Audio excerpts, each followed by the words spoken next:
For suppose carcinoma cervix, okay, గర్భాశయ ముఖద్వార cancer. దీనికి మనకు pap smear, HPV co testing, okay, even VIA visual glacial acetic acid application అనేటువంటివి ఈ టెస్ట్లు ఉన్నాయి. కార్సినోమా బ్రెస్ట్ కి మామోగ్రఫీ ఉంది, ఓకే. దానితో పాటు self breast examination, clinical breast examination అంటే తనంతకు తాను చేసుకునేది హెల్దీ ఇండివిజువల్, ఈవెన్ ఒక హెల్త్ కేర్ పర్సన్, ఓకేనా, డాక్టర్ చేసేటువంటి clinical breast examination, then mammography.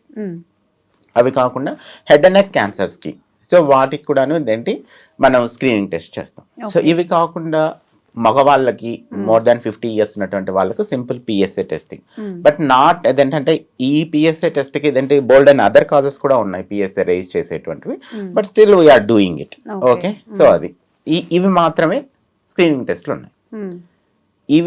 ఈ స్క్రీనింగ్ టెస్ట్ అనేటువంటిది హెల్దీ ఇండివిజువల్కి హూ ఆర్ అంటే జనరల్ పబ్లిక్కి చేయడం జరుగుతుంది.